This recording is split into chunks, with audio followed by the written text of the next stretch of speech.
Good morning. So your money mission tips of the day today are to lock in a higher interest rate in I bonds if you're an I bond investor, and to do so towards the end of this month.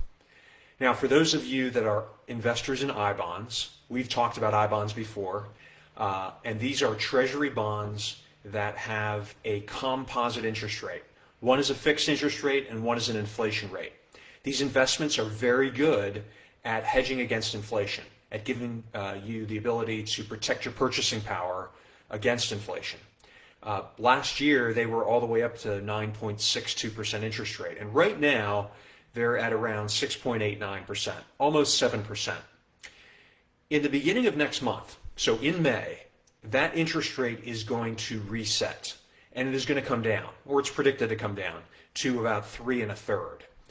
So the tips are, one, if you want to invest in I bonds this year and you have not already done so, it would be a good idea to do it now. The reason why is because you will lock in the current interest rate, which is higher at 6.89% for the next 6 months. If you wait until May, you'll get an interest rate of about 3 1/3. So you're going to get an interest rate that's more than double what you'll get next month. The second tip, though, is that you want to do it towards the end of the month, because all the bonds that are purchased in a given month mature or are able to be accessed the first of that same month the following year. Let me give you an example.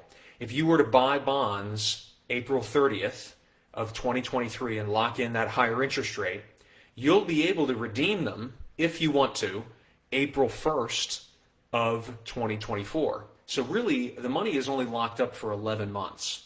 That's one of the key points about I bonds, is that the first year that you have money in that type of investment, you don't have access to it. It will accumulate interest, but you can't cash it out. After a year, you can cash it out, but you will pay a penalty of the previous 3 months of interest. So it isn't a huge penalty, but it is a penalty to access the money. The most important point here, though, is that you can't get access to it for a full year.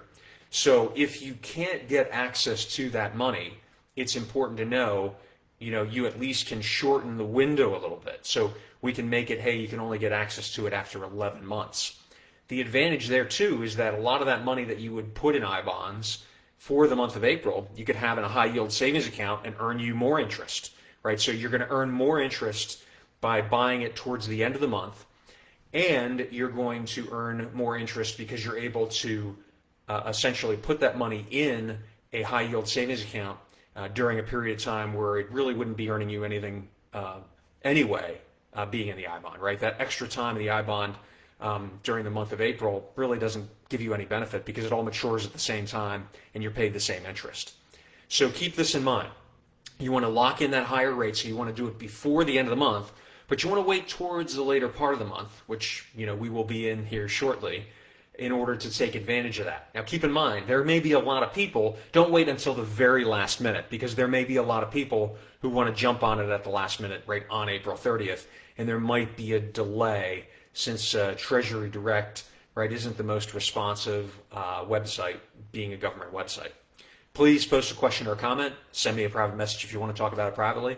I always enjoy reading your comments. And until next time, I wish you unlimited success.